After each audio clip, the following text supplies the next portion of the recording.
Good morning, Excellencies, distinguished representatives, ladies and gentlemen, good morning. All protocols observed.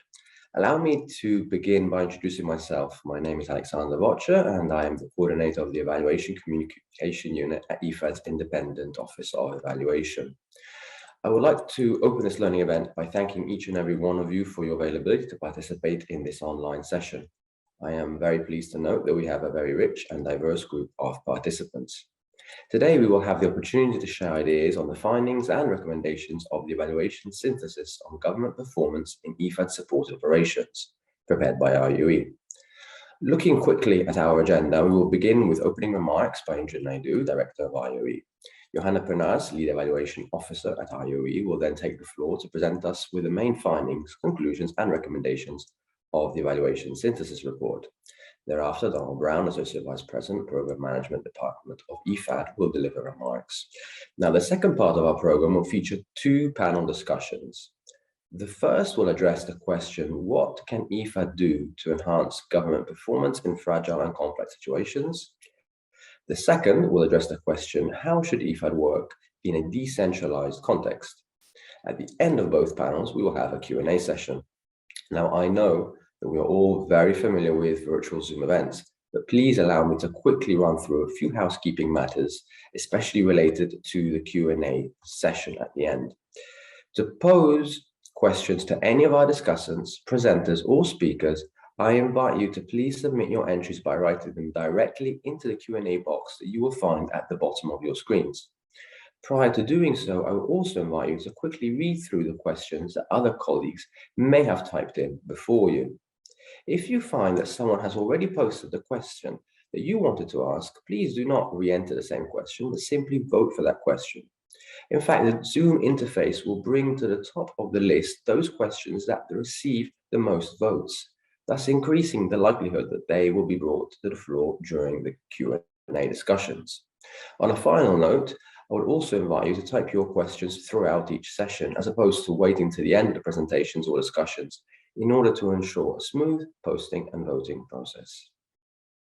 And now, without further ado, it is my great pleasure to hand over the floor to our director, Dr. Injun Naidu. Injun, the floor is all yours. Thank you very much, Alexander. Distinguished representatives, colleagues, ladies and gentlemen, good morning. I am delighted to welcome you today to this learning event on the evaluation synthesis on government performance in IFAD-supported operations. The event will offer an opportunity to share lessons and experiences on government performance in the context of IFAD-funded projects based on the evidence collected in the same projects. Government performance has always been crucial to IFAD's development effectiveness. Nonetheless, data shows that such performance has been lagging for many years now. This has raised concerns about the efficiency, effectiveness, sustainability, and ultimately the impact of IFAD projects. The issue of government performance and how it relates to other performance dimensions therefore required heightened attention. The reasons for lagging government performance are not well documented and understood. This evaluation synthesis is therefore important. It brings together a wide range of evidence from independent evaluations, studies, and stakeholder feedback on government performance in the context of IFAD's operations. This synthesis takes a broad approach to review government performance in the context of IFAD projects. It looks at government actions in terms of its institutional efficiency, prevailing enabling conditions, and the structures, capacities, and processes involved. It identifies the variables of government performance and the links between those variables. The focus is on the inner workings of government action together with the underlying dynamics and drivers. The synthesis highlights the importance of government ownership as a key driver of performance. Government ownership, leadership, and accountability are closely connected. Ownership provides an incentive for government to perform.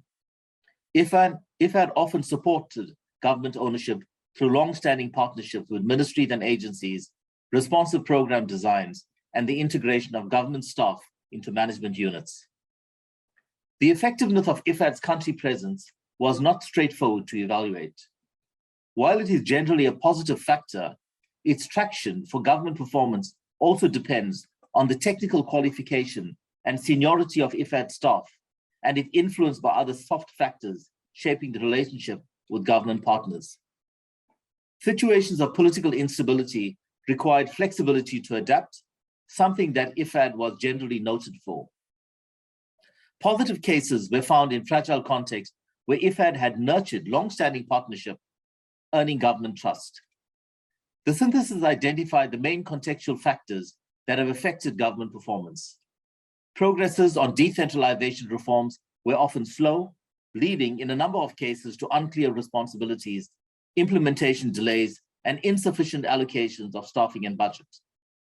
This had a major influence on IFAD-supported operations, which are primarily working at the local level.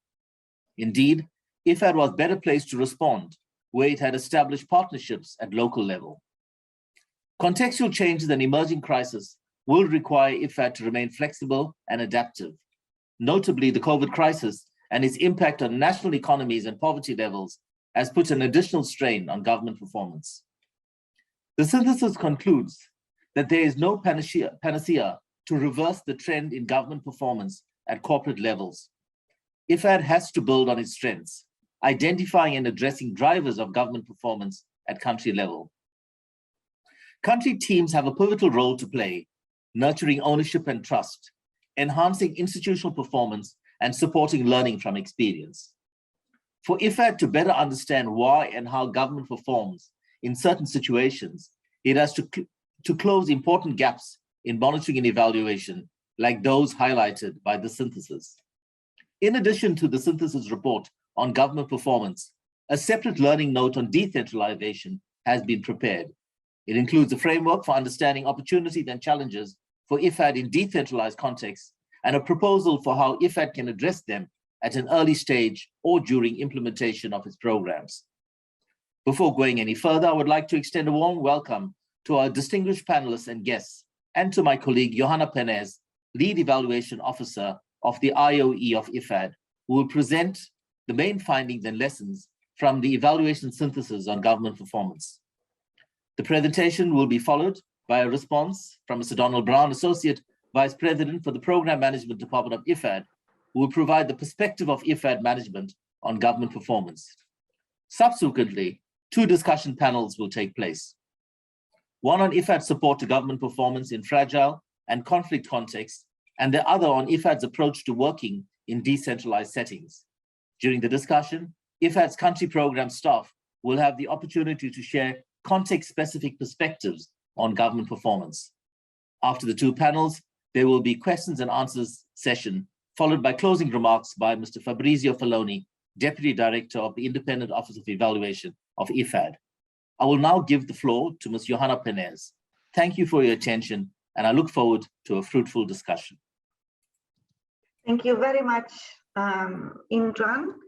Let me just share my screen. Can you see it okay? Can someone nod? Okay, thanks a lot. Yeah, first of all, welcome, and I'm very happy to see many of you again who have worked with us throughout this synthesis.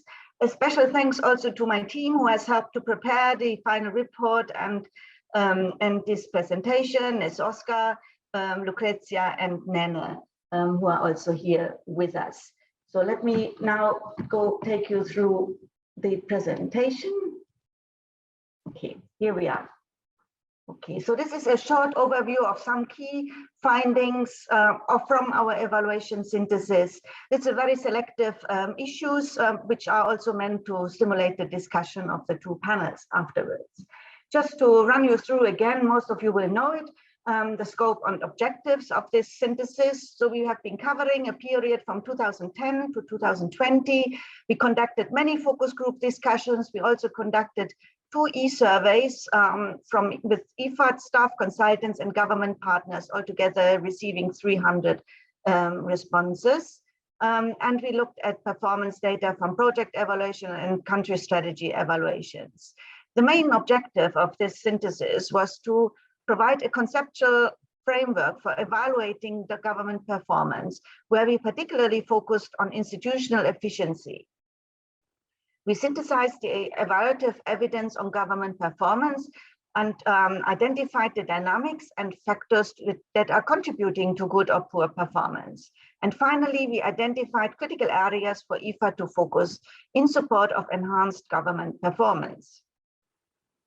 Now, I want to start with this graph, with most of you will be familiar.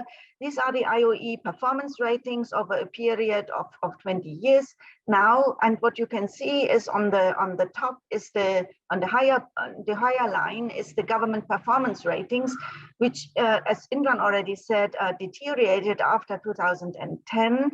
And very much in parallel, we see the trend on efficiency, government program efficiency, which almost ran in parallel. But then since 2015, it has improved faster than government performance. So this is quite interesting for us as a starting basis. And with this presentation, I want to provide you with some more details to understand these trends. So first of all, government performance in IFAD operations is a evaluation criterion. So what I should emphasize also for our external audience is that we are looking strictly at how government performs or government partners perform in the context of IFAD operations. So government performance here refers to the key responsibilities of government in the project cycles, which are transforming resources into outputs. This is something which is usually covered in evaluations under efficiency criteria. Yeah. But in addition, as Indran also pointed out, government ownership is a key driver of performance.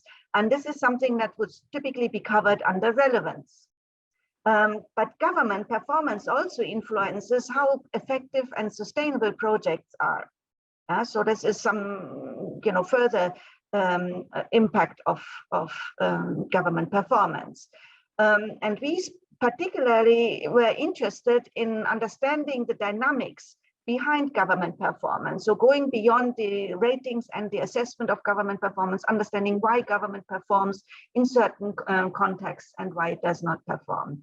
In this presentation, I mainly focus on the top two issues on efficiency and ownership. So let's start with ownership, government ownership, in the context of IFAD-funded projects. In this diagram, you see the main factors driving government ownership. On the top, you see the IFAD-related factors. On the bottom, you see the government-related factors. So in the IFAD-related factors, the most important ones are the long-standing partnerships in country and the long-term program strategic approach. So IFAD is very much valued as a reliable partner and effective partner. And this also relates to the hand-holding role which IFAD takes in many difficult contexts. Contrary to this are factors undermining ownership, like over-complex or over-ambitious project designs. More recently, we also had an issue with the disbursement cap, which made disbursements more unreliable for government, and this has also undermined ownership. Then going back to the left side again, we see the alignment of COSOP with government objectives is very important, as is the stable country presence.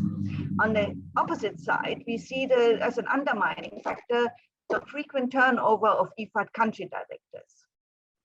Now let's go to the bottom, the government-related factors. So here, above all, we see the accountability. This is the biggest factor is the accountability for results. It can be a factor for, or where it is missing, a factor against ownership. And of course, we see the government's participation in designs and supervision as a strong factor supporting ownership. Yeah? On the other side, and this is to highlight also for the upcoming panel discussion, we see weak decentralized structures, political instability, and frequent turnover. And this actually, this weighting of these factors has been done on the basis of our stakeholder survey. Now, there is an interesting issue, or interesting point we found, and hopefully the panel will also dig deeper in it, that actually we found both positive and negative cases of ownership in fragile situations. So the common features were the low government capacity, of course, and the lack of understanding of fragile context.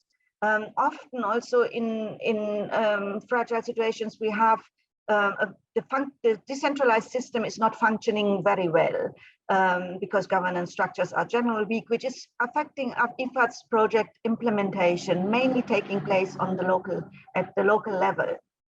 So in cases where we had low ownership, government generally showed a low engagement in the agriculture sector. They performed weakly in audit and fiduciary management. They had limited funding and capacity in the executing agencies, and often the management structures were relatively costly and complex, needed in order to deliver services on the ground. On the IFAD side, we found shortcomings like inadequate risk management assessment of country context, overambitious designs, as I already said, and limited country presence. And cases like this include, for example, the Democratic Republic of Congo. On the other side, we had fragile situations where we had high ownership, and here Burundi was one of the cases we looked at. So government where we found project staff which had a really good understanding of IFAD's approach, and also like in Burundi, there were pre-fragile structures, governance structures, which the projects have been able to use. So they functioned relatively well.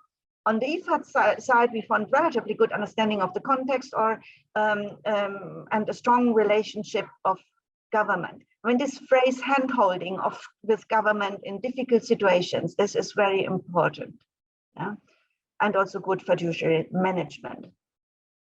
So now let's see how government ownership. So when we look at strong government ownership, so how does it affect program performance? So we had 15 case studies, which we looked in depth, and out of these 15, 11 showed good or even strong ownership. So here we found a strong relationship with how effective the program was. So this included that there was a common commitment to serve the poorest of the poor, to gender issues, and to deliver good interventions on the ground. So this was a really strong link between ownership and effectiveness in all countries, actually, that have good ownership. On the other hand, we found a weak link with efficiency, which is interesting because if you remember also the graph I showed you below, there was a kind of delinking between efficiency and government performance. And part of the reason is that actually IFAD has learned to build around weak delivery structures, putting into place management structures outside of government, or putting support into government parallel structures, so which then have to deliver projects. On the other hand, there were still a lot of deficiencies even in countries that were quite committed. I go further into this in a moment. And then most interestingly, we found a relatively less link with sustainability, and also scaling up was only partly linked. And this has to do with the fact we think that government ownership is often confined to the period of implementation. So it is very much focused on the context of the project. And once the project is over, then also ownership will not take on. So now let me show you some really striking difference in our case studies between the highly efficient, more efficient, and the less efficient countries. So in the more efficient countries, we found very good adaptive management processes. So good M&E, we saw that projects improved over time, and most times also counterpart funding was adequate. In the the red ones, on the less efficient countries, we found basically weak adaptive management, very weak M&E, disbursements were late, and counterpart funding was often also delayed. What both cases had in common was were the shortcomings on staffing resources. Yeah, so more or less, yeah, in both cases. Now, one thing we looked further in depth in our synthesis, and I'm not going into more detail here, but you can see it in the report, is on how efficiency actually varies between different lead agencies. And if you just focus now on where we see the arrows, so in the lower part, you see the ministries of agriculture, which kind of leading the most vast majority of IFAD projects. They have actually a below rating on efficiency. Yeah? While on the other hand, the decentralized government, local government structures perform much better on efficiency. So this is kind of interesting, which we have yet to explore further. And that's why we also have this second panel on decentralized governance, where we would like to understand better what IFAD, what can be done for IFAD. Now, so from our survey, what should IFAD do differently? Some feedback from our survey. So IFAD respondents, what IFAD respondents said and what government respondents said. So IFAD's respondents basically agreed that IFAD needs to do more to enhance government ownership. So they're very much aware that ownership is key to government performance and that IFAD needs to do more. IFAD should invest more into capacity building and training. IFAD should also support more effective staff management in government. And something that IFAD also has to improve is less cumbersome procedures, both on IFAD's and government side. On the right side, what government respondents said, first of all, capacity building and training was rated very high and important for them. Country presence, not surprisingly. They want more autonomy at the project management level, whatever that means. And they also want more participatory design processes. If you remember, looking at this earlier slide on ownership, you see that participation in design is very important for government to develop ownership. So they're asking for more participation in design. The conclusions from our synthesis are 4 main conclusions. So first of all, I mean, we all recognize that government is the key player in IFAD's development effectiveness. So this is something, we know, but we have to also fully internalize. And this means that we have to better understand how government performs and in what the differences in performance are in the context. So we found, and that's something for IFAD to work on, that there are significant knowledge gaps regarding the factors driving government performance. So better understanding of why and how government performs in certain situations.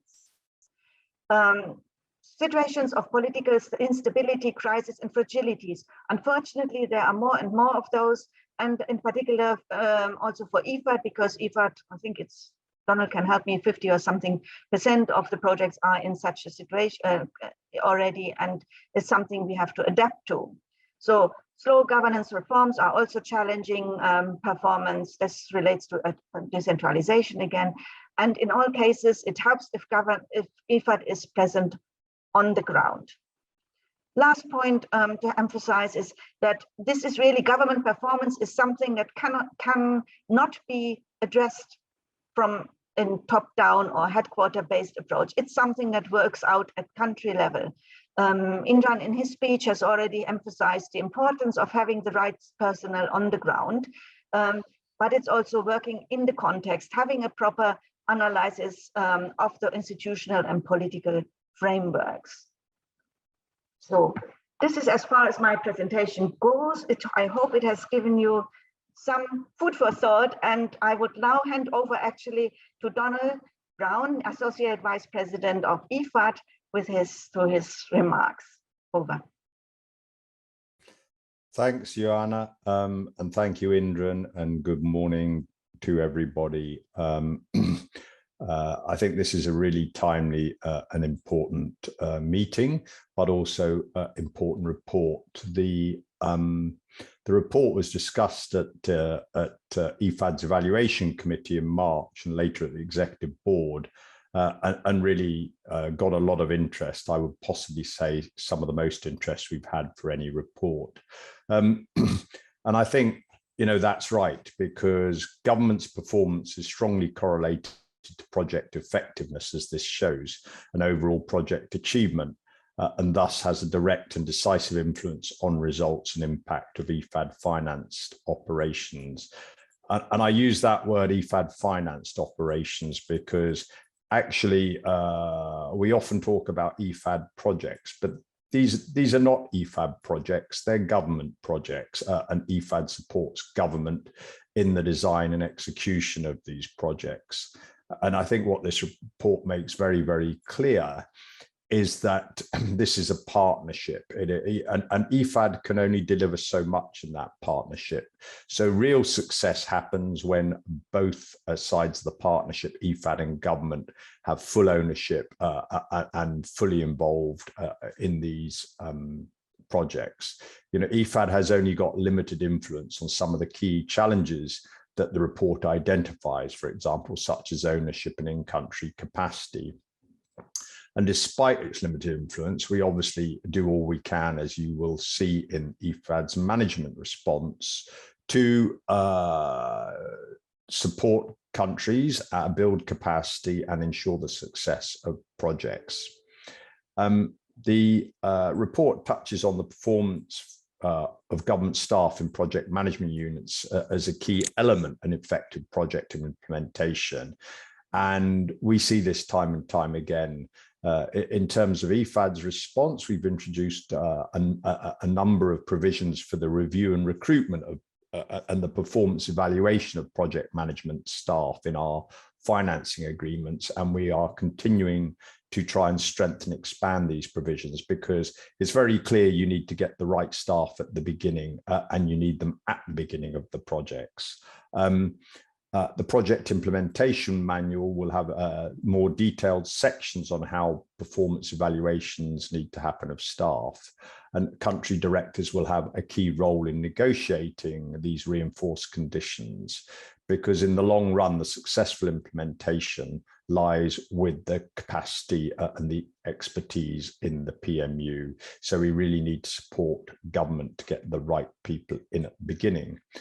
But also at the same time, IFAD is helping to build the capacity of staff through distinct grants that work to cover aspects of technical areas, and also things like senior leadership.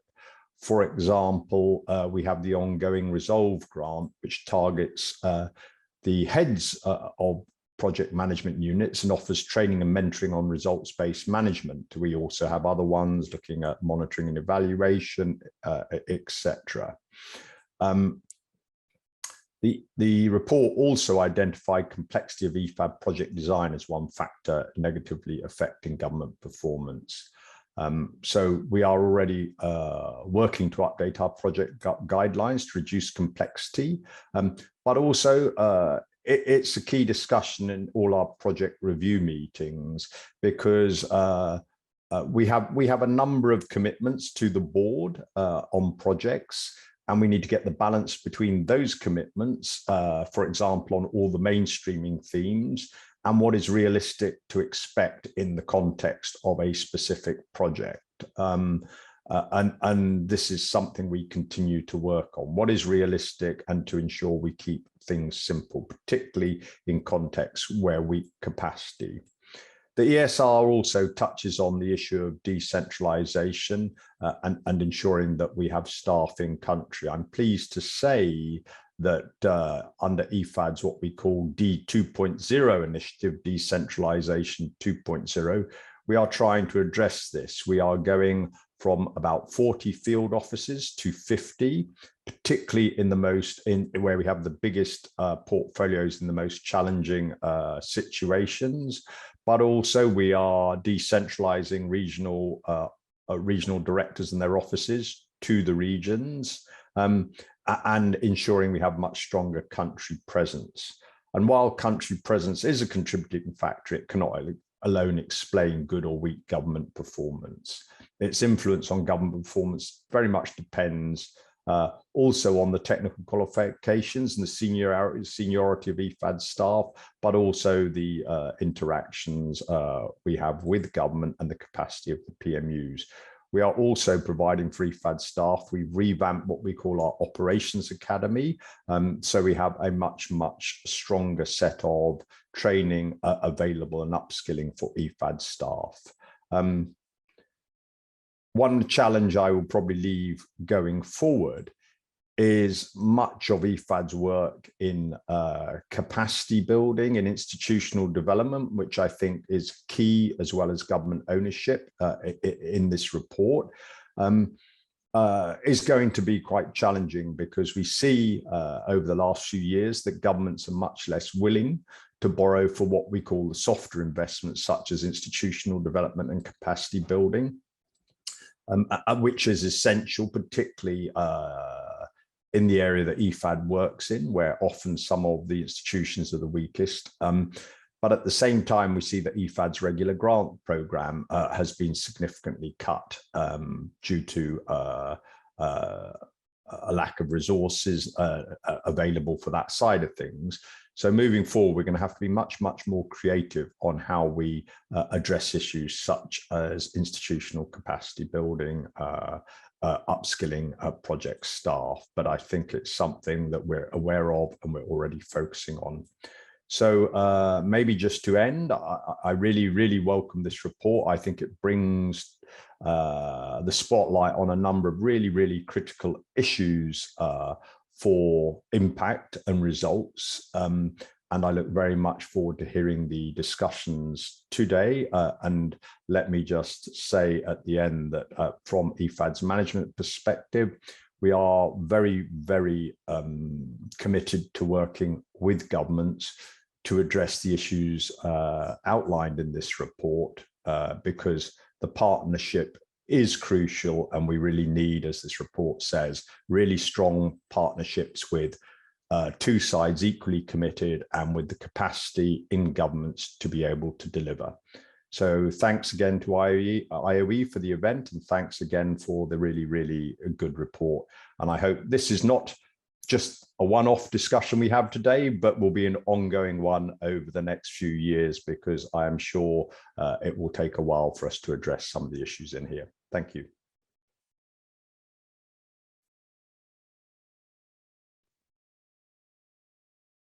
Fabrizio.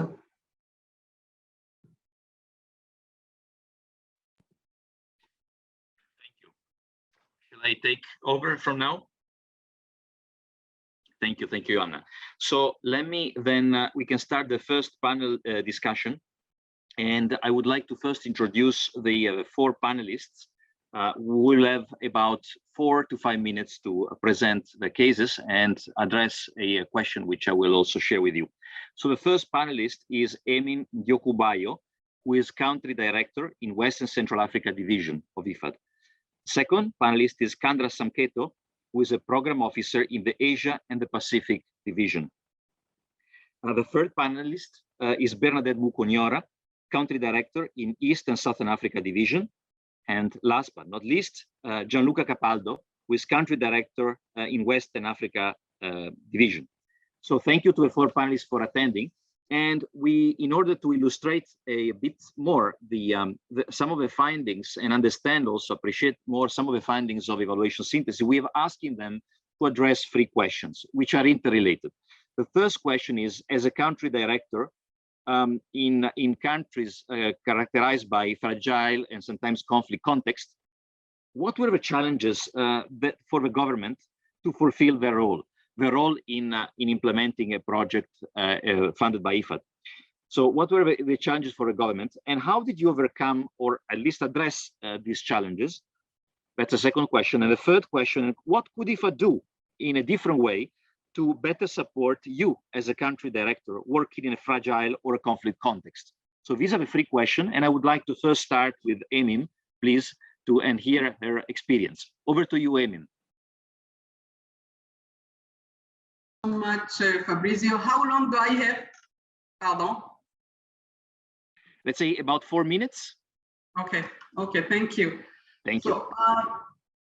I'll try.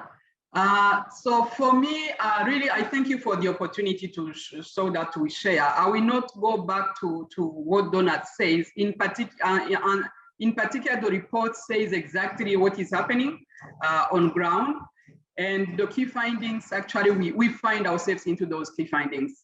So in my case, I was facing the same challenges as other countries, but with a different, the fragility was multifaceted.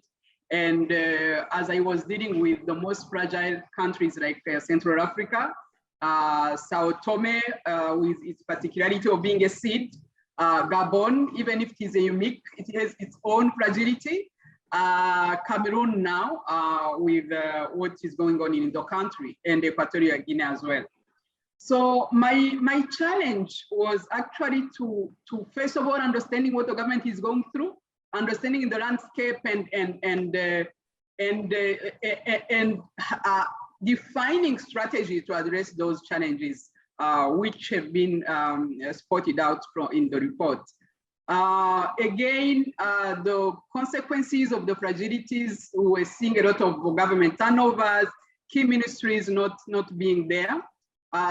Country like Central Africa was faced by armed conflict. So all efforts, investment of IFAD, we have it kind of cycle. We build and then we go back into conflicts. It was the main challenge I was facing. And of course, not me, including the communities, the PMUs, the government, which is not at ease to see those challenges coming again. And they thought they have been supported by IFAD.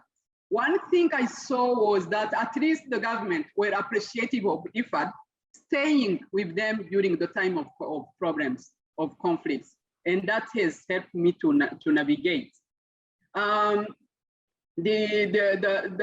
good thing was as well was the time of defining new strategies, COSOPs, and projects, and we've seen a lot of commitment from the government to participating into the designs through different committees, both at national and decentralized level. The big challenge actually posed when it comes to implementation. Designing was perfect, was good, but when it comes to implementation, remember these government, they are already weak. They are going through other challenges, and we have a lot of competing demands from different DPs. You know, they don't know how to maneuver around those. That is why IFAD support into different various capacity building, being on the systems in the operations, but also on institutions of the government is needed. We are trying our best to go into that area, but we still have to do a lot of work into there. The other challenge was lack of coordination. Many of this region, they were not used to have the agri sector working group. And whatever IFAD or World Bank or somebody else is doing, you know, there were silos. They were competing as well, you know, and the energies were not synchronized. So we had to introduce some of the agri sector working group so that they are able to coordinate themselves to understand the sector better and also see what each of the development partners is bringing in, including the role of the communities. So those were the main challenges. The other challenges are linked to the systems. The systems we are using, which are not necessarily matching with theirs, and understanding them it's still taking a long time. Notice, ICP, CMT, and so on. That was a big challenge in terms of practical implementation. Also, I inherited a lot of ineligibles in one of those countries. That was my nightmare, sleepless nights. You know, how do you ensure they are paying, though they are claiming they don't have liquidity, and the IFAD business has to continue. So that has taken a lot of time, but at least I'm glad to share that this, you know, it's work in progress. We've cleared a lot of more than 300,000 USD ineligible for Central Africa. And yet you could imagine that country could not be able to pay, meaning they are committed, seriously they are committed, despite the challenges they are going through.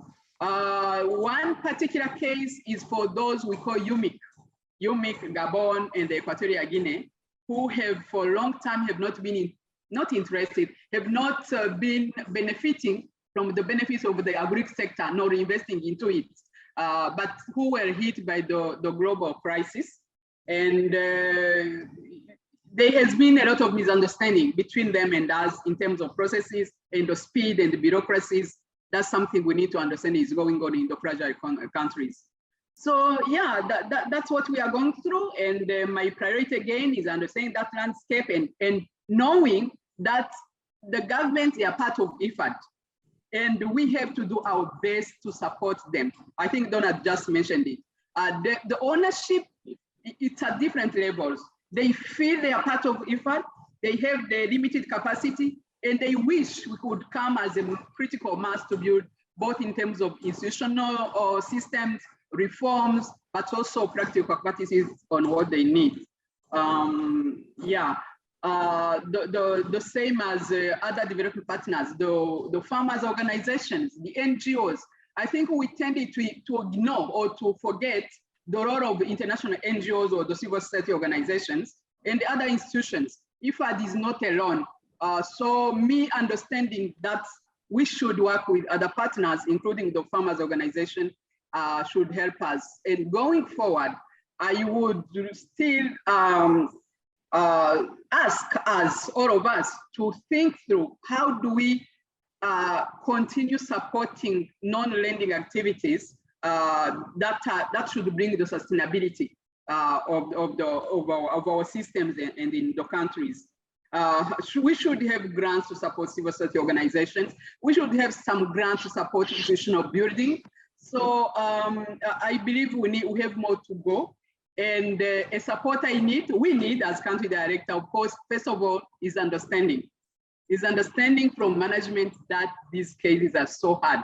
This situation are so hard to maneuver in at all levels, personal teams and government. So that understanding is very critical, and which should come with the defined support in terms of race, support in terms of more resources, in particular to policy dialogue, more resources to capacity building, and so on. And effective decentralization. Another challenge I forgot, in all those countries, we were managing them from Yaoundé. I was covering 4 countries alone from Yaoundé. So that's the decentralization aspect is coming and should continue coming so that we have at least a country presence to be able to be relevant in those areas. So I have a lot to say, but I think I should stop here. Probably you come back to me so that I give the floor to others. So yeah, we should invest in youth in CAR, for instance. They have helped us. That's a case study we have been giving, and I wanted to share this. The youth in Central African Republic, those we targeted, were able to prevent going back into conflict or erode in armed conflict. They also were able to identify IFAD assets that were taken during the time of Tano, and they brought them back with the support of decentralized structures. So it's important to build on community-based system so that they help us. Over. Thank you so much. Thank you, Enine. We might get back to you later if we have a little bit of time. So let me turn now to Kandra, again with the question, key challenges, how they could be dealt with or at least addressed, and then what IFAD could do differently. So Kandra, your turn. Thank you, Fabrizio, and thank you for the opportunity. So what I would like to share now is more on the conflict-affected situation. So previously, Amy may probably share like different type of fragility, but in my context is based on my experience managing IFAD portfolio in Afghanistan. So I was an acting country director in Afghanistan. So this probably just to bring the context. So all IFAD project in Afghanistan is a DSF grant. So there's no loan. So probably there's a bit different context when we talk about the loan as well. So the challenges that I was facing is first on the limitation. I think it's also covered well in the synthesis, and the limitation of the capacity and resources of the government. So the capacity, technical capacity, management capacity, and the resources, of course, is because the government doesn't have the resources to pre-finance it. So it's really important for them to have like advance the money to start to do the implementation. And then that's where all the situation come in with the disbursement cap and so on. And also, we also need to understand the expectation of co-financing. Because of their fiscal capacity, they're not really in the position to provide high co-financing. But we need to be creative to look at other opportunities to co-finance with other international finance institutions. The other one is about the political and security stability. I think what IFAD adopt is already right to work closely with the government, because with the conflict situation, it's also increased the credibility of the government. But of course, the political and security stability is the bottom line. It's really a must. And of course, the other things is about the risks. there's fiduciary risk and also risk of interference and security issues. And this also brings the cost of the implementation. When we talk about the efficiency, actually, for example, we work in the very remote areas, the government need to travel and the implementing partners also need to travel. And then the security cost is like extremely high. So this is really one of the challenges in terms of the efficiency in the conflict situation countries. And IFAD presence, I think at this time there's no IFAD country office in Afghanistan. We try our best to communicate closely with the government, but at the time works quite well. In fact, we manage the project performance quite well. There's no problem project. We managed to bring one problem project out of the problem now. So in terms of the fragility and conflict situation, it's not necessary that it gives low performance of the government. But I think that's also captured in the synthesis very well. What we did to overcome, I think first that we need to acknowledge that we are working in the conflict affected situation. So we know the limitation. We also need to understand, okay, what's the limitation? How should we address it? For example, like capacity development, working with the government, with all the risks, for example. So the government need to capacitate it in terms of the technical, but with the limitation in the context of Afghanistan, what we did actually, we work more on with the implementing partners. So we engage, although all the money through the government, but we engage more with the implementing partners. We work with the international and local NGOs, with other UN agencies who have more capacity and have more presence on the ground. So this also addresses this issue in terms of the technical capacity. But again, the downside, the trade-off is like it increase the efficiency, the decrease the efficiency, the transaction cost is getting higher. And then the second, probably the key driver is about the trust and relation, how IFAD bring this to the government partnerships, and how actually also government bring trust to the community. Because at the end, even though there are many conflicting parties, IFAD working for the communities. So all these conflicting parties understand that we work with the communities, we bring positive impact for the beneficiaries. So the government need to also consult with the communities and try as much as possible to use their resources. So engage with them, use the local contractors, for example, so they get their buy-ins and their trust. I think this is really important in terms of the delivery of the project. So it's not on the government, but also how they deliver the implementation. So of course, communication, active follow-up is really important, and contribution makes difference. So if when we close the government, we can help to follow up. And again, engaging with the other IFIs. First, when I talk about implementing partners to deliver on the ground, but when talking about the co-financing, for example, we can engage, for example, with the World Bank or Asian Development Bank, because they have like a full-fledged team on the ground. So we can benefit if we don't have any country presence in this situation. So we can work with them, co-finance, design together, so we can benefit and also tap their resources. So this is probably that we did with Afghanistan.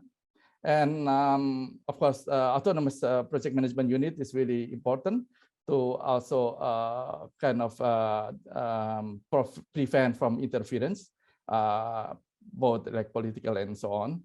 And probably last thing that I would like to bring is about the transparency in terms of procurement and also implementing process in overall, because it's kind of bring trust again of the community and accountability of the government. So I think that's all that I would like to share.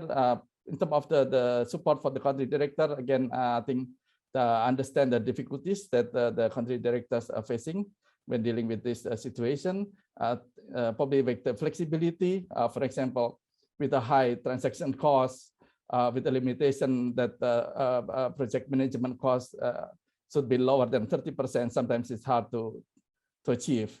And especially with the cap, then you need to extend the project and create another higher project management cost. So this type of support. Probably last points I would like also to bring it will be beneficial for the country director who just step into the portfolio to understand the political situation, because sometimes it's a bit hard what is actually going on in the countries. So if you can have some like brief or let's say explanation of what's the context situation, it'll help the new country director to speed up the process and understand the portfolio. That's all for me. Over. Thank you so much, Kandra. And let me turn now to Bernadette Muconora, again with the same question: key challenges, addressing the challenges, what could IFAD do differently to support US country director? Over to you. Yes, thank you very much, Fabrizio, and good morning. I think my colleagues have spoken a lot about the challenges. I mean, I have the privilege of working in two countries that both have a lot of lessons and experiences for IFAD on this particular issue. But for the purpose of today, I will focus on South Sudan. We all know this is the newest nation in the world, which is currently operating under transitional arrangements and also under the auspice of a negotiated peace agreement. It's a country which has experienced decades of war and conflict, which of course have eroded the social community fabric, institutions, and the country systems are really very weak. I'm talking about the policies, I'm talking about the institutions, I'm talking about capacities. Where you do have government staff, they are highly demotivated because of course the country struggles to meet its financial obligations in terms of salaries. We also know the corruption index and where that places South Sudan. So this is the overall context.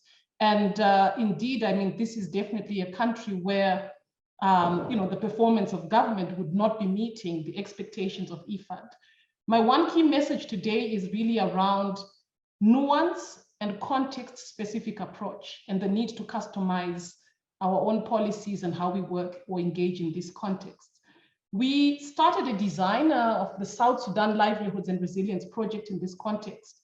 My team and I were dealing with a very skeletal staff in the Ministry of Agriculture and Food Security. We actually had to work with the local partners and also FAO to really try and bring in a government delivery team for the project. These are contexts where IFAD's role becomes a bit more different. It's a bit more directive. And I think this, points to the question on whether IFAD should sit in a steering committee or not. I know that we traditionally don't, but I think when you look at these kind of countries, such as South Sudan, where it's a country at the very early stages of nation building, state building, perhaps there's a question there. And I think that's one message I'm putting down to say, what is the extent to which IFAD engages as part of the hand-holding and implementation support? This is a context where conflict is one of the main drivers of fragility, right? And so the question really is, how do you build conflict-sensitive programs? And I think that is one area where as IFAD, we could actually learn a bit more. How do we ensure that our projects have both development outcomes, but also at the same time meeting the peace objectives? And I think one of the approaches, and we have discussed this severally with Joanna, is around community demand-driven projects, which really look at establishing and strengthening social cohesion at the community level, household level, and then really trying to ensure that those peace objectives are also met while trying to strengthen some of these countries. Now, one of the other messages, and I think my colleague Kadra has mentioned, is also on the cost of doing business in these contexts. We had to also look at the institutions. We looked at the capacities, and all our assessments pointed to the fact that they do not meet international standards, right? I'm talking about financial management framework. I'm talking about audits. I'm talking about the procurement framework. There are ongoing efforts now by other development partners, the African Development Bank, the World Bank, but we simply could not place the projects within the ministries as we traditionally do. So we came up, and this is really with the concurrence of the government, we came up with hybrid customized implementation arrangements. The actual implementation is with third parties, with a consortium of NGOs, while at the same time, we managed to convince World Bank to work with us to establish a projects coordination unit. So you have a coordination unit being established in the ministry, while at the same time, the actual implementation is going on. So really, these are two coordination points, two implementation points. But the idea is that over a period of time, with monitoring at the midterm review stage, we would then be able to transition some project activities from the NGOs to the government. So what this means, of course, is that we would have higher management costs, higher overheads, because you have two centers, right, where management and coordination is taking place. So that's perhaps another area there where, you know, as IFAD, we could also look more in terms of how do we customize, how do we take into account what the context requires. Another issue I just wanted to mention really is on, you know, what it means in terms of the co-financing and the domestic co-financing requirements. The bulk of our domestic co-financing, I think, from government comes from taxes. We've also had some discussions over the past week around our portfolio stock take, where a lot of the performance for government counterpart funds is also dragged down because governments are unable to meet their tax requirements. This is a context where the government is unable to meet their own financial obligations from the budget.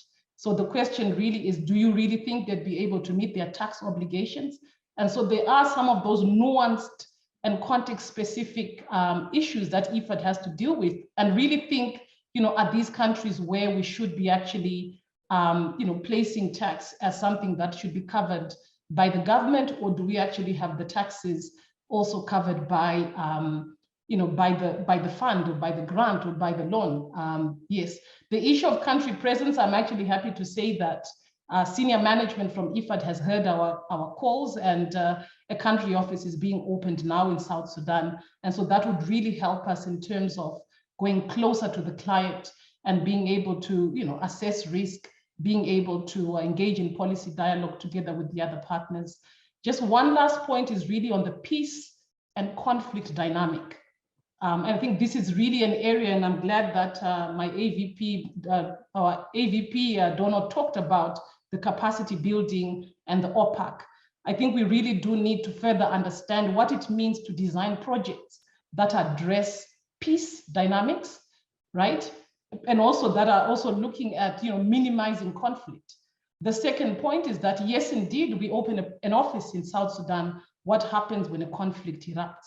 Mind you, South Sudan remains one of the most dangerous countries for development workers. We receive reports monthly. There are mortalities, there are, you know, all sorts of things happening there. And so that means that, you know, there are obviously very high security costs for IFAD to operate in that context. And so this is definitely an issue that I'd hope management takes into account, and really for us to have, you know, crisis management as a core module that we really look at within the institution. I'll stop there, and I stand ready to respond to any questions. Thank you. Thank you very much, Bernadette. Thank you. And let me now give the floor to Gianluca Capaldo, and perhaps here again asking him to also reflect on what could be done differently by IFAD to support the EU and IFAD work in situations where there's a case of fragility or also conflict. Perhaps we can emphasize this part. Over to you, Gianluca. Yeah, thanks a lot, Fabrizio, and thanks a lot to IOE and also all the panelists and colleagues. So I try to bring without repeating what colleagues said, having the privilege to arrive at the end. So having been country director for some fragile contexts like Guinea, Guinea-Bissau, and Mauritania, I want to mention, because, you know, they have some similarities, but a lot of diverse, you know, element of fragility, from political instability, civil unrest, conflicts, beside the very high inherent risk on financial management, procurement, low capacity, and probably one specific, it's the community social resistance towards the public driven actions.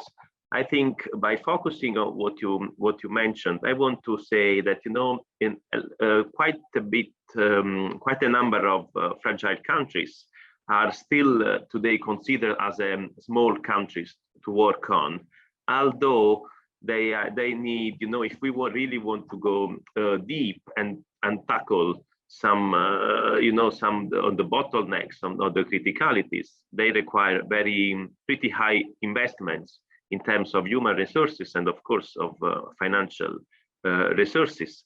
And I think it's important to know that in these countries, IFAD can really make change, as we have proven, you know, because in these kind of small and medium-sized fragile context, I think if we step in with the credibility, you know, we can really make the difference. Another point I want to highlight is the, you know, fragile context require IFAD to be very agile and propose quick reactions. So in some cases, we really, you know, we can't really just go by the book, say, you know, applying, you know, processes and procedures as they are. I think the role of country director in specific circumstances, you know, it requires, you know, very much going beyond these and try to adapt our internal processes and procedures to the context. And I think probably one effort that is already ongoing with the new IFAD fragility strategy, I think, you know, we can kind of strengthen this aspect and try to customize our approach and be more flexible and agile to address the different elements of fragility.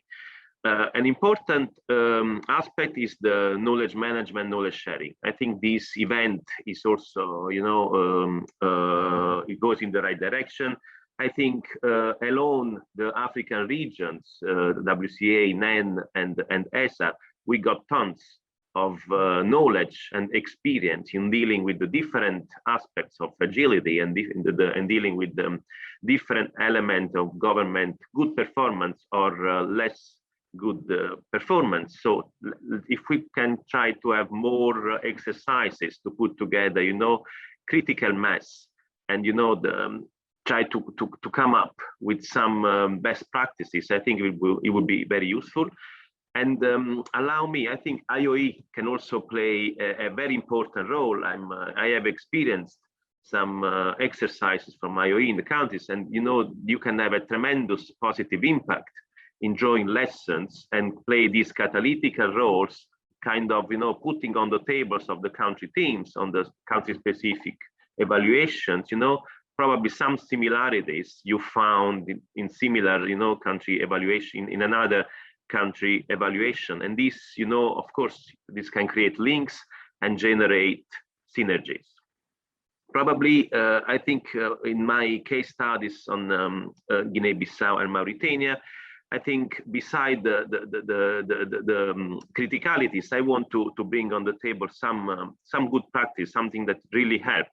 For example, in Guinea-Bissau, we changed 4 governments in the last 3 years, but then still, I think in 1.5 years, we managed to disburse, to increase the disbursement from 30% to 100%.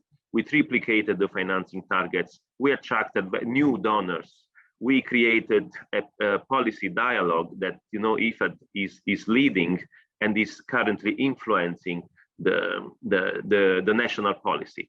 So I think drawing lessons from these cases can help, you know, in the sustainability of IFAD intervention and also to scale up, you know, on I think colleagues were saying that, you know, in other similar contexts, you know, what can work.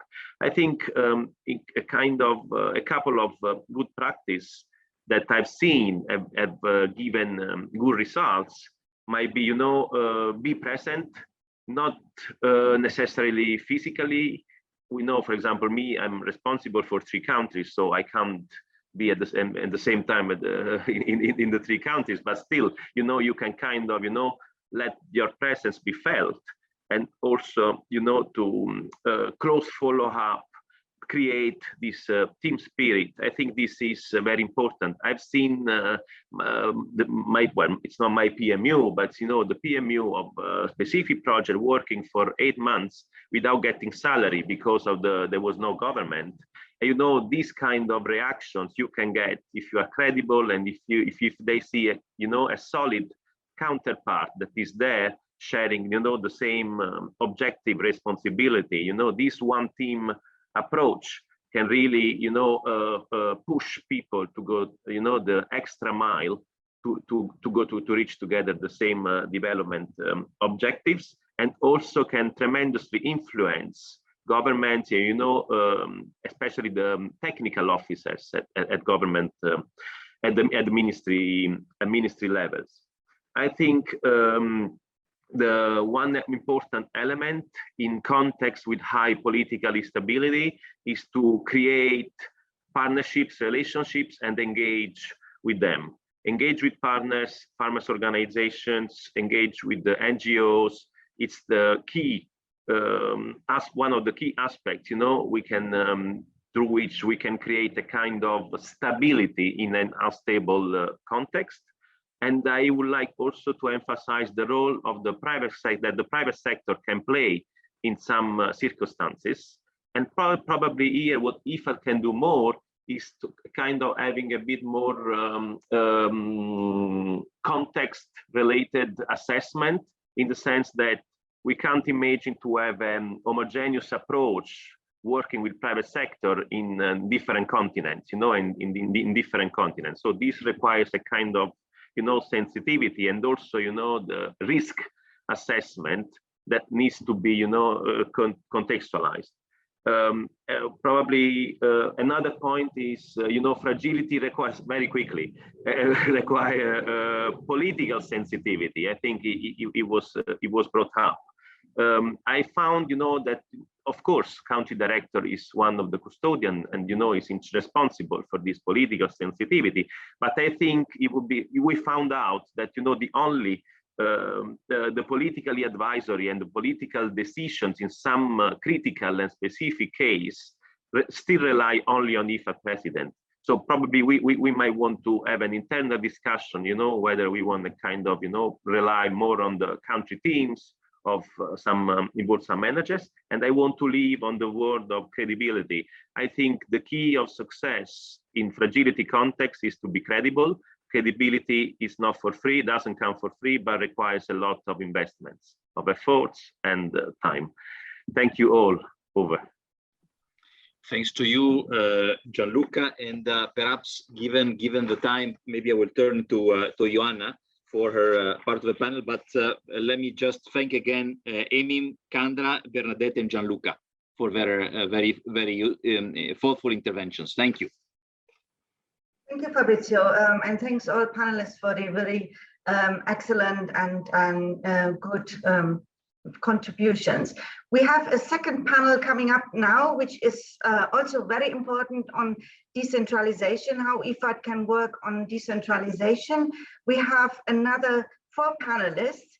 I've seen that the previous panel has gone slightly over time, so I would ask this panel to be quite to the point, right? I mean, you have all important things to say, but try to make them short and to the point. First, I would like to welcome and introduce Per Tiedemann, who is will be our first panelist, and he is one of the outstanding experts on decentralization policies in Eastern and Southern Africa. Decentralization meaning outside of IFAD, a decentralization of government. So that's what we are interested in. And I was very, very pleased. I know Per for a long time. We have met in various occasions, various countries, and he has written a learning note, which we're also publishing at the same time as the report, and some of you have seen it. And I would like to our panelists also to look at, to comment on from their experience on experiences in working in decentralized context. So we're pleased to have some of the, let's say, most experienced country directors here in IFAD who have been with us for a long time, starting with Rasha Omar. She's currently, I mean, so many things we can say about Russia, but currently she is the country director in Djibouti and Sudan. She will talk on behalf for her experiences in APR previously and then. We have Ahmad Pateh Saneh. I hope he's still there. I think he's always on the move. Yes, previously Hub Director and currently under the in the Environment, Climate Change and Gender and Social Inclusion Division, who will also talk about IFAD, how IFAD has supported decentralization policies. And last but not least, we have Francisco Pichon. He's also one of our outstanding country directors, long time being in Mexico, but now he is based in APR in Hanoi, so he can also cover a lot of quite broad range of experiences. But let's start with Per. Let me just make sure that I can share. Let's share screen. Okay, here it is. Okay, so we have, he has published, we have written a learning note on decentralization, on how IFAD should work on decentralization, which I would encourage all of you to read. You find it on our website. And from this note, he wants to talk specifically about a framework that he proposes for the analysis. Over to you, Per. Well, yeah, thank you very much, Joanne, and good morning, everybody. I think it's still morning in most parts of the world that is connected. I'm speaking from Arusha, Tanzania, so I hope the internet will work. I can see I've been glitching in and out a bit here. I have been asked to do this paper on how to possibly to work on in a decentralized country context. And it's based on partly a review of international literature, findings from the evaluation, but also from my personal experience as a consultant working on these issues for about 30 years. So I'm about to retire mainly in Eastern and Southern Africa, but I've also been working in about 10 countries in Asia and some conflict countries, like a long time in South Sudan and Somalia a bit. Now, the paper presents a framework for how to understand a decentralized country context as a basis for how better to IFAD to design and implement programs. So it is the paper is suggesting a framework where we suggest to focus on 6 main issues. The first one is, first of all, what is the broad type of decentralization that is prevalent in the country where IFAD is about to go programming or implement or review a program. As discussed in the paper, we can distinguish between 3 main types of decentralization. One is what we call deconcentration, where, for instance, the Ministry of Agriculture transfer some authority to the field offices, but still maintain the central government control of the agricultural offices. Another type, less common, is in the agricultural sector, is delegation, where you transfer function to a semi-autonomous body. And the final function, which is what is the focus of this paper, is where you decentralize to local governments. And that's what we normally call devolution. So in devolution is important because that completely changed the lines of accountability. Devolved local government is basically responsible to the local citizens, and it would have some autonomy in setting up budgets, in plans, have some autonomy on finances and staff, and open up some avenues for local participation that is not potentially there in the other forms of decentralization. So it's important to understand the degree of devolution in the country where IFAD is working. And there are 5 main issues to consider. The first one is the type of devolved functions.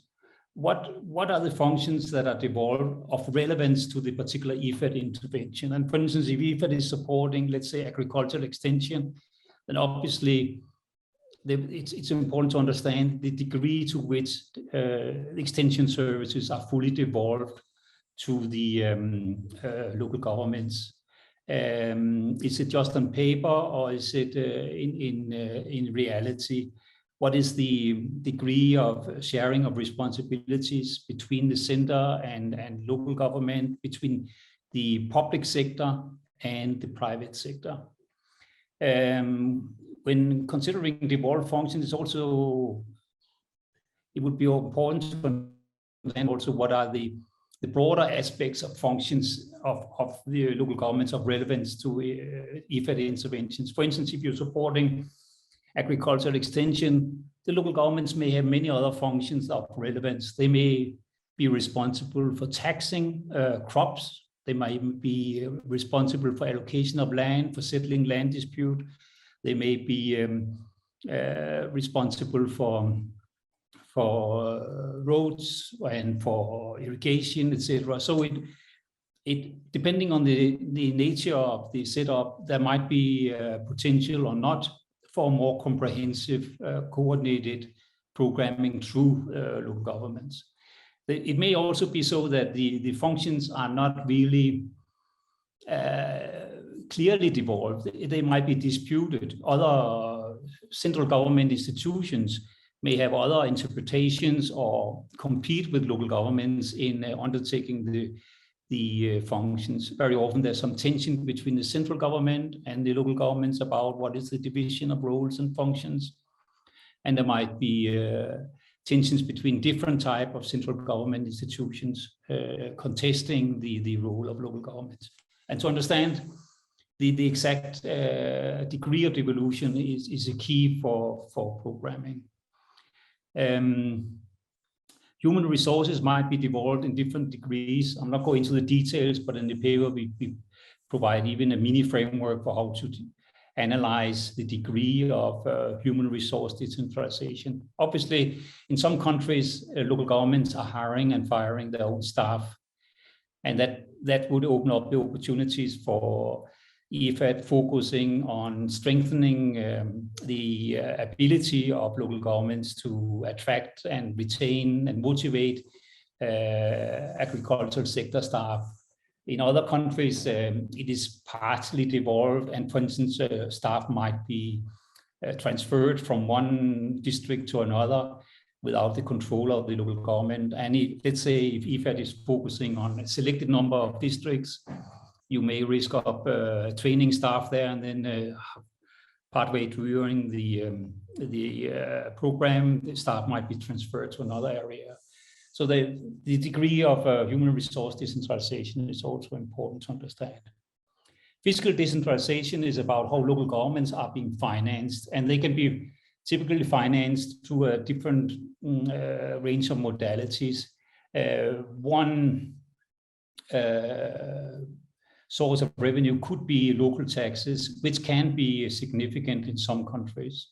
In other countries, most countries rely on fiscal transfers from central government. They can be very earmarked, or they can be a kind of block grants with a high degree of discretion in the local governments about how to allocate resources. So that's an important to understand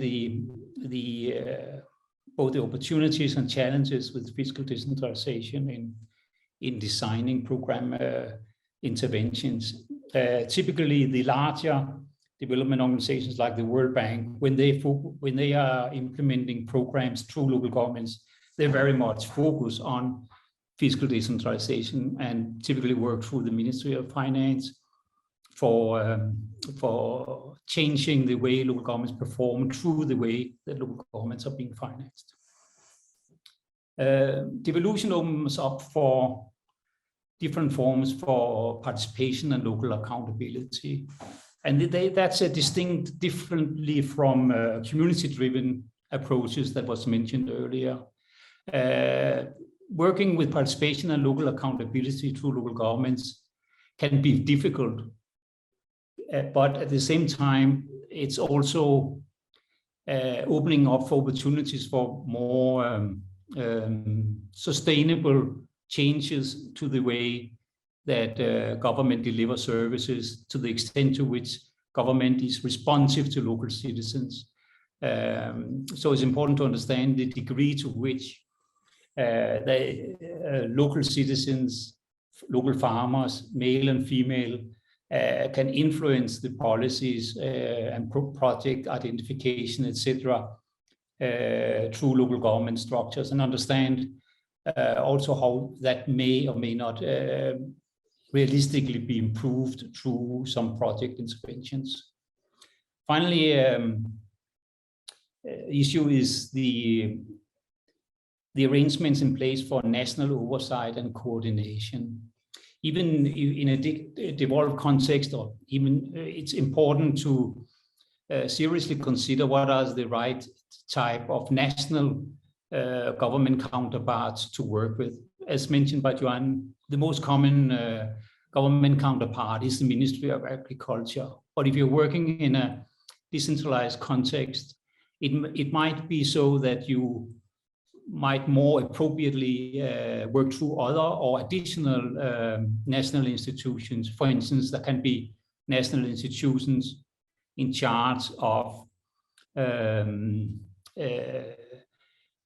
the way that local governments are planning, budgeting, and executing projects might not really be under the control of Ministry of Agriculture. It could be more, for instance, in South Sudan, I work very much through the Ministry of Finance, or it could be an institution like in Malawi, the National Local Government Finance Committee, or it could be the ministry responsible for local government. So seriously working in in a decentralized country context also need to might lead to reconsideration of what are the most appropriate national institutions for oversight. So these are these 6 main issues are discussed in the paper as a guide to how IFAD programming might be more responsive to a decentralized conflict context. So thank you. Excellent. No, thanks a lot, Per. I think this gives us a lot of food for thought, and I would like now to invite our speakers to provide feedback and also some experiences from the work on the ground. Rasha, to start, please. Thank you very much, Johanna, and a pleasure to be with you today. So I'd like perhaps to share some reflections on the learning note that was developed, as well as the findings of the ESR, and share also some of the how we are applying some of the learnings from the various decentralization contexts in different countries. So I'm currently, as you mentioned, I'm currently the country director for Sudan. I've been posted back to Sudan in 2021. I had covered the country program up to 2011, and I can very well identify with the findings of the evaluation synthesis report. Indeed, when I came back to Sudan after 10 years, I can see 2 main things. The first one is really a deterioration in the government capacity. So we're not only talking about the Ministry of Agriculture capacity, but another very important player in government for IFAD finance program is Ministry of Finance. And in both ministries, I can see that the civil service rules, procedures have been really badly eroded. The second thing that struck me is that we moved the country program from a decentralized, let's say, management structure to a more centralized structure. And I think, you know, looking and trying to understand why this happened, I can see that one of the drivers was the shift from, or the transitioning from a community-driven development approach in the program to more of a value chain approach, and also to the introduction of more policy-related work in the country program and in the projects that we finance. In addition to this, there was a need also to comply with our own fiduciary procedures, which, you know, required a level of safeguards with regards to financial management and procurement, which could be best perhaps provided at a more national level. In addition to this, with the deterioration in government capacity, there was also a deterioration in fiscal resources. So local governments are basically do not have the resources anymore, and the resources are not cascading smoothly enough to the lower level. So it was clear that a level of you know, centralization was required. Now, this being said, I'm still looking at options to go back to a more decentralized approach. Because my feeling is in a fragile, conflict-prone environment, like we work in Sudan, and a point that the panelists from the first panel, made very clear is that we need to invest in community organizations, and that first level of decentralized government is key for effectiveness and safeguarding of the assets. So going back to that more decentralized context, I'm actually drawing on the experiences I've seen in India. In India, we have a much more advanced decentralized system that was developed over 7 decades. It is well-resourced financially, but it's short on staff. And from there, this decentralized system has basically a key function to deliver, which is to improve the last mile service delivery to the poor households and smallholders. And learning from this experience, basically there were a number of issues, perhaps 3 main ones, that I would like to take back to the decentralized context in Sudan. The first one was really the clarity of the policy and strategy orientation. In India, during the time I was working there were 2 very clear objectives. The first one was doubling farmers' incomes, and the second one was, reducing or improving human development indicators in the lagging districts. So there was a very good mapping of poverty and a very clear vision of, for agriculture development. So trying to bring this also back in to the IFAD program and having clear pathways to basically doubling real incomes and moving people out of poverty. The second one, which was important, was that there was strong national oversight, especially from the Ministry of Finance on the states and on the decentralized setup. And there were biannual portfolio performance review meetings where really there was very strong discussion with the lead implementing agencies over their performance. And I think this is a very good practice to bring back to Sudan. The third aspect, because we're talking about, showing impact, one of the important things that the government was driving was also saturation.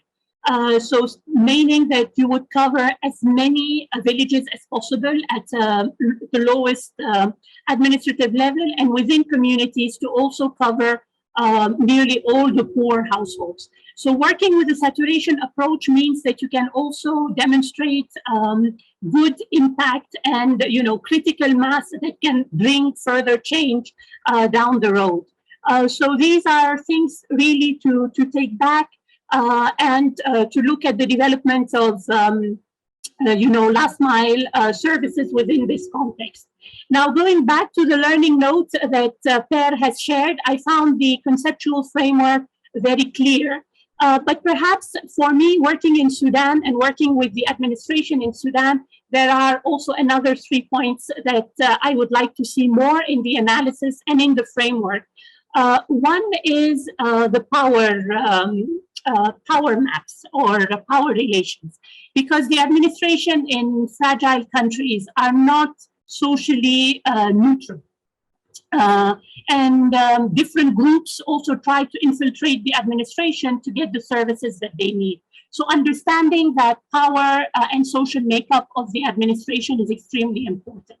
The second one is because we want to go at a decentralized level, there are a number of enforcement of policies and rules and bylaws that can also be established at a local level. So understanding also the room to maneuver at that level on policy aspects is important. And the third, we spoke about fiscal decentralization, but at locality level, there is also a big revenue generation. So understanding also how this revenue generation can be shared with the higher levels, but also with the communities themselves. And I'll stop here and over to you, Johanna. Thanks a lot, Rasha. Yes, very rich feedback, much appreciated. I see, we need to be conscious of the time. So we still have two more speakers, Pate and Francisco. Yes, Pate, you go first. Thank you very much. Thanks, colleague. And let me share then my experience, which combines as a lead technical specialist, decentralized, but also I had the opportunity to be the hub head and also country director of some project, some countries which I dealt with project from a technical perspective. So number one, which is, in the decentralized function and system, the first most important things was coordination mechanism. We have new staff, different division, different department, PMI, ECG, but also country director, we all interacting. So what we did here in the hub of Abidjan was, first of all, to better serve country from a technical point of view. We need to look at now how to maximize our efforts and also our technicality. So we had to organize this retreat where everybody has a contribution, but at the same time to look at skill gaps. And from there, and the PDT and distribution, so we were able to reallocate staff from one portfolio to another portfolio to support portfolios that need more, but also from a career growth perspective, some colleagues who have been always in one portfolio to go beyond their portfolio and provide technical expertise. So that was from a technical perspective, but also from an operational one, where some colleagues who were just linked to a portfolio were able to see other countries. So that was number one. And that coordination mechanism, we have to set up and institutionalize daily coordination mechanism to see which portfolio has some technical issues and where a rapid response can be done from our perspective. And that helped also to have an overview of all portfolios from one country to another one when you have these regular technical meeting, but also hub meeting. Number two was restructuring problem project. So we designed project with also technical teams. Obviously during the implementation, so you have issues, some of them became problematic, and then it shows the portfolio is red. And then obviously it will contribute to deteriorating the rating of the country and probably also their PBAS in the future. So proactive solution were put on the table. So for countries where we have it, we have to go as a team, So the technical team, but we even brought, for the case of Cote d'Ivoire, where we have to restructure Propacom, we even brought other country directors that are not part of the portfolio. So we went like a big team. There's a sick project, a sick one. We need to find a solution and working jointly beyond just my portfolio and your portfolio, bringing the technical expertise of each of them was really key. And that was important because some country directors have like technical background, and those technical background was used also from a decentralized, plus, the rural finance expert, the climate expert, and so on to deal with, those portfolios that are. The same has been done also for Liberia, which I was also the country director, where we have a rural finance project, and the expertise of the rural expert from PMI in the region has helped also to take a proactive solution to restructure and reallocate the funds on a healthy and a new investment, which will help to move forward. So in terms of restructuring portfolio, I think those are very important lesson learned we have also had. The third one is on CAP. When implementing this one, we've been also in a COVID context. It's like three years, but you have 2 years locked, and you need to be very innovative in the way you deal with portfolios from a technical perspective, but also in a decentralized manner.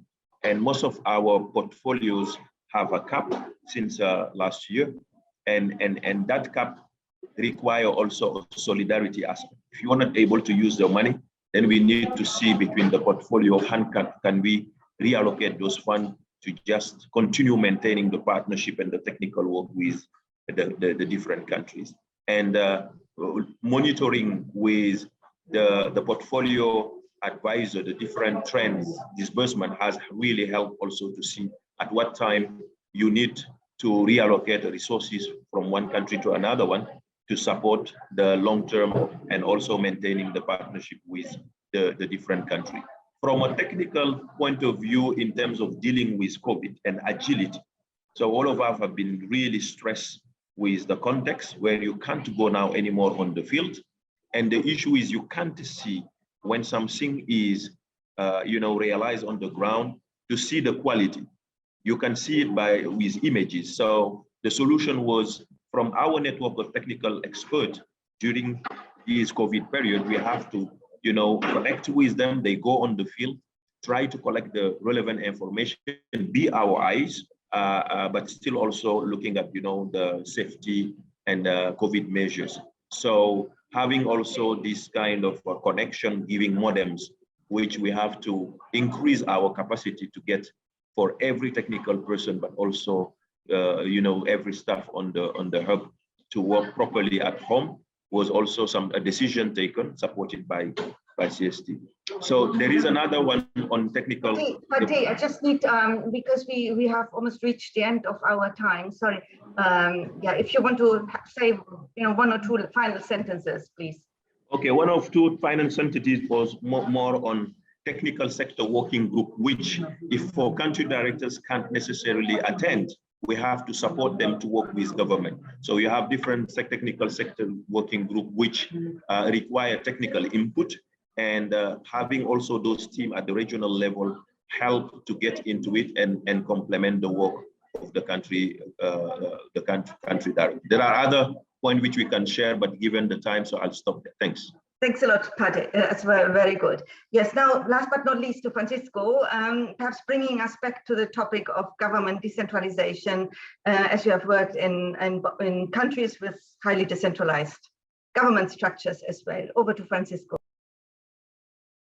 Thank you, Johanna and colleagues. Let me contribute maybe with some new insight that has not been mentioned before to help illuminate the topic of government performance, maybe in some of the operational contexts where I have worked. I'm currently in Vietnam, and in Vietnam, actually, we operate under a very decentralized context. The last project negotiated basically includes two different financing agreements with each province government. We are basically, the role of IFAD in Vietnam is to work with the provinces to help them address the kind of residual poverty in mostly in ethnic minorities in mountainous areas in the north, in the central highlands, in the Mekong Delta. Vietnam has been very successful in reducing poverty, but these are very fragile gains. And most rural poor are very close to the poverty line and very vulnerable to shocks, as we have seen. So I think in the case of IFAD, we are really very well positioned in Vietnam to support kind of last mile infrastructure and services. And really, provincial governments are a very nice scale for IFAD to work to help deepen the policy and the program reforms and really build capacity at the district and commune level to improve the management of rural outcomes, rural development outcomes, and really supporting that last mile infrastructure. And I think what is unique and help us be effective is really working through the local planning processes, because as it has been said by Per, we are working not only with agriculture, but we are also working with the Department of Planning and Investment, who manage the process of planning. And as IFAD, we try to ensure that planning process is more inclusive of the ethnic minorities and our target groups. And this, I think, results in better outcomes, more ownership by the government, And I think more importantly, it enables IFAD to coordinate, to help converge resources and capacities for project implementation. And this is very important for IFAD at the moment where new ODA policies are focusing IFAD investments mostly on infrastructure and the creation of physical assets. So very important aspect of our work is facilitate that convergence of resources and capacities to support implementation and last mile kind of service delivery.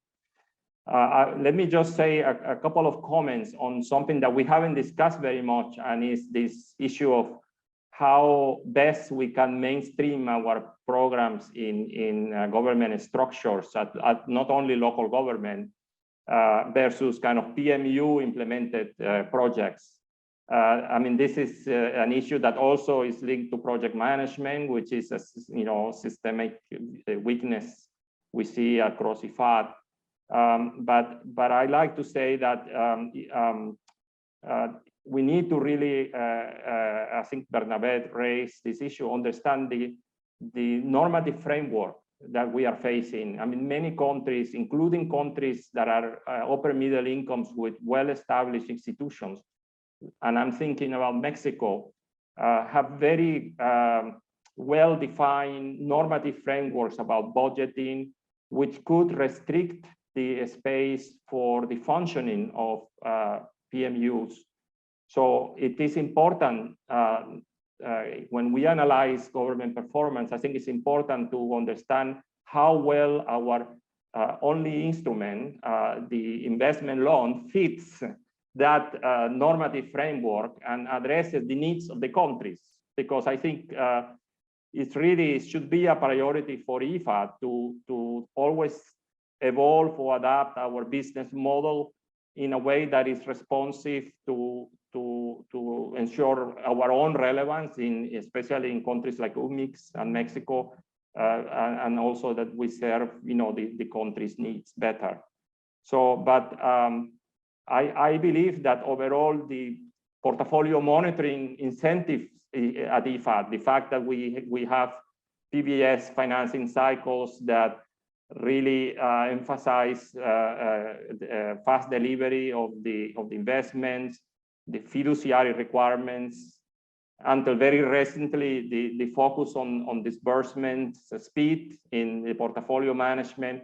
I think all of these incentives are biased in favor of PMUs in a way that projects can be implemented very effectively with perhaps minimal political interference and with some quality. So I think as IFAD, it's important for us to really develop greater tolerance for risk and really encourage country teams to highlight implementation problems very candidly. And I think one way to do that is recognize country teams who are working actively to resolve such problems, even if resolution takes longer than it is expected, because building government capacities takes longer. And sometimes this is a little bit distorted in the way we monitor and rate programs. I would say that compared to the effort and investment that IFAD makes in designing projects, investing in kind of turning around project implementation, turning around a project that is at risk into a performing project, which has to do a lot on building government's capacity, is a less visible area for country teams, and yet is very important aspect to ensure impact. Maybe I think the point is that really sustainability can best be assured working, I think, within the existing administrative structures and really taking the efforts to gradually build the skills and the fiduciary capacity to recognize, to report, to address problems. And I think perhaps Rwanda is a very nice example of how IFAD has managed to do that, but enabled by the very well-developed results-based context of Rwanda, where the adoption of annual performance contracts at all levels of government really create incentives for IFAD to really deliver well in his mission, and I think this has been demonstrated. Maybe a final point. Maybe this is not in many people's mind when we think about government's performance, but I believe that an important part of government performance is really having clear implementation strategy of a program. And for me, the best way to translate a clear implementation strategy of a program is to design a realistic annual program and budget. It's a planning instrument that of project management to really translate an implementation strategy into a series of activities and results. And I think we as IFAD are in good position. We are in a position to help improve that delivery and government capacity. And perhaps we need to be more involved as country teams in helping government develop the annual work program budget rather than exposed when we review for no objections. And I think in Rwanda, for example, I remember the country wanted our supervision missions at the time when the annual work program and budget was being developed, because we as IFAD had a lot to support them in that effort, as opposed to be involved exposed. So just some maybe recommendations and suggestions to support government performance, perhaps often not seen as something that maybe IFAD can help impact directly. I think this maybe is a good example to how to do that. But thank you very much. Very good point, Francisco. Thanks a lot. Excellent contribution. I have been reminded that we are running out of time, so I have to wrap up this panel, unfortunately. Excellent contributions from Russia, from Per, from Pate and Francisco. But before handing over to Fabrizio for his closing remarks, I would like to take at least one question. And Alex. Thank you, Johanna. So the question that has received the most votes is the one posed by Jonathan, which reads, if governments see staff and institutional capacity building as a priority, what exactly is the nature of their resistance to borrow for capacity building, especially in middle-income countries where one would expect some of their growing GDPs from the extraction sector to be redistributed to the productive sector? Thank you.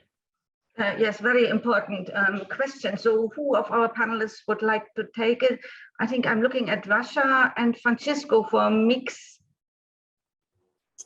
Okay, so thank you for this. I think there is generally a kind of underestimation of capacity building and that it can actually lead to results. At least when I was working in India, the government of India did not object to it. But the key thing is to be very selective about the type of training and also the way it is presented, whether it's training for staff or training for beneficiaries. So that is something that can be, sort of managed when we're developing the cost structure and the types of training that will be delivered, and also leveraging the training capacities that exist in country. Over. Thanks a lot. Very concise answer. Thank you, Per. Yes, we are closing. You have one final remark. Yeah, maybe just one reflection on this question from my experience. As you know, I've been mainly working with the World Bank, and also they have substantive capacity building interventions very often, and they are often questioned by Parliament when they are to pass. My experience is that anyway, capacity building only really is effective if it is combined with some resources to do meaningful change. So capacity building in isolation of actually resources for doing something, for capital investments, I think is less effective. So it's good to package the capacity building with capital investments. And secondly, it's also important to my experience with work with local governments in particular, it's important to focus on institutional capacity building and performance, and not focus so much on training, but ensure that there are incentives in the system for local governments to improve performance. So if capacity building is designed that way, I think it's more acceptable also to recipients and host governments and parliaments. Very good, Per. Yes, I agree. Very important point.